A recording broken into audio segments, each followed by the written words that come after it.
se a situação está incerta na política, em campo não é diferente não, viu? Pelo menos na Copa Sul-Americana. Vamos dar uma olhadinha no grupo? O Corinthians enfrenta hoje o América de Cali, 9h30 da noite, na Neoquímica Arena. E precisa vencer, porque a situação no grupo não está bem complicada. Ó, grupo C da Copa Sul-Americana. Hoje o Huracan é o líder com 7 pontos, o América de Cali vem em segundo com 5 e o Corinthians é o terceiro com 4 pontos. O Racing está zerado. E a gente lembra, né, que só passa o primeiro na Sul-Americana e o segundo vai para os playoffs lá contra um dos terceiros colocados da Libertadores. Se o Corinthians vencer, vai a 7 pontos e ainda pode pegar o Huracan, que joga contra o Racing na quinta. Agora, se empatar ou perder, o negócio fica feio e o primeiro lugar do grupo aí fica bem complicado. E vai jogar contra o Huracan lá na Argentina. Isso aí. Então, não está muito simples, não. E esse jogo de hoje, PVC? Eu acho um jogo complicado. O América é um bom time, empatou lá na Colômbia. Se o Corinthians jogar o time titular, que acho que a tendência aparentemente é essa, com o Yuri, com o Memphis, os Corinthians têm condição de jogar talvez com 40 mil de novo, né? Dos últimos 35 jogos em Itaquera, 34 foram com mais de 40 mil pessoas. Então, acho que é outro aspecto importante. Mas o jogo não é muito simples, não. Tem que jogar bem. Me parece que o Dorival começa a dar um rosto para esse time, defendendo no 2-4 e atacando num 3-2-5. Quer ver? Opa, então vamos ver. Já que falamos nela, a estrela do nosso programa, a prancheta do PVC. Acho que foi. A gente falou que chamou de carta de intenções semana passada, embora. Hoje ela veio de ladinho, hein, PVC? Ela veio de ladinho. Não, cadê? ela tá de frente. Tá do outro jeito também. Vamos destombar. Não, tem dos dois jeitos. Tem dos dois jeitos? Tem, é só inverter. É só inverter aí, ó. Cadê? Vai aparecer? Tá. Enquanto ela... Aí, ó, apareceu na tela. Eles estão ajustando aqui no totem, mas enquanto isso já tá lá no nosso retorno pra galera ver. Chamei de carta de intenções, são duas linhas de 4 mesmo. Foi assim que defendeu contra o Inter. Assim é defendendo. Mateuzinho, Ramalho, Kaká, Angileri. Não era o Angileri contra o Inter, né? Era o Hugo no primeiro tempo e o Matheus Bidu no segundo. O Carrilho muito aberto pela direita. O Romero aberto pela esquerda, para defender com duas linhas de 4, e isso libera o Yuri Alberto e o Memphis. Não libera completamente de marcação, mas ele vem cercar o volante, um dos dois vem cercar o volante, e o time defende assim. E como é que ataca? Aí é que parece com o que o Dorival fazia no São Paulo de 2023, porque na tela seguinte a gente vai ver que ele modelo o segundo tempo contra o Internacional. O Mateuzinho prende e contra o Inter o Matheus Bidu atacou. Então o Matheus Bidu deu largura para o campo pela esquerda e o Carrilho pela direita. E o Mateuzinho prendia como terceiro homem, aí o Carrilho pela direita, o Angileri hoje, o Matheus Bidu sábado pela esquerda.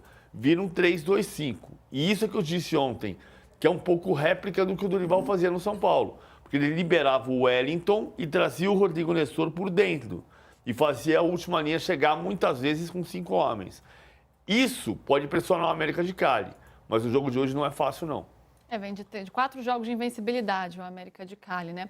Agora, vamos voltar ao campinho lá, porque eu quero saber do Samir se é esse time que deve ir a campo mesmo logo mais. É uma prévia, claro, mas a gente já está vendo. Tá na tela para vocês já? Vamos colocar lá na tela para a galera ver. Pode ser só no meu retorno, isso aí. Ô, Samir, ó, a gente tem um time aí, né? Com o Hugo Souza, o Mateuzinho de um lado, o Ramalho e Kaká, até porque o Gustavo Henrique ainda está com um problema muscular e o Félix Torres foi expulso na partida. E o Angileri volta depois de ser preservado. A gente tem aí esse meio de campo com Ranieri, Carrilho e Martinez. E aí com o Romero, o Garro segue fora. Seria Romero no lugar ao invés do Coronado, Yuri Alberto e Memphis na frente. É esse o time que você imagina? Ou pode pintar alguma mudança aí no time do Dorival logo mais? Taticamente, eu creio que sim, né? Eu concordo muito aí com o PVC, a maneira que o Corinthians está jogando, né? As duas linhas de 4, atacando aí num 3-4-3, num 3-2-5. Essa é a formação tática que o Dorival encontrou. A gente vai descobrir se é por conta da falta do Garro nessa formação, se ele vai querer realmente jogar dessa forma. Agora, em relação às peças, a gente acredita que esse pode ser o time, mas não vamos nos espantar se na escalação pintar algumas reservas, porque o Dorival está muito preocupado também com a questão física, né, dos jogadores, né? Assustou bastante o Dorival aquele dia que ele esteve nos camarotes do Maracanã para acompanhar a goleada do Flamengo diante do Corinthians, e ele entende que realmente o time precisa, né, melhorar na questão física e vai precisar poupar bastante durante a temporada 2025, tanto que ele já estreia uma forma ousada, né, numa Copa do Brasil, uma competição de mata-mata, ele estreia com os reservas, porque ele entendeu que realmente, se ele não descansa os jogadores, ele não teria feito um grande jogo contra o Inter. E eu acredito muito nisso também. Se o Corinthians na quarta-feira, contra o Novo Horizontino, entra com os titulares, talvez eles não iam entrar na mesma pegada, na mesma força física que entraram na partida contra o Inter. Então, não vamos nos espantar se caso o Dorival poupar alguns titulares também para o jogo de hoje. É que é um jogo decisivo, né?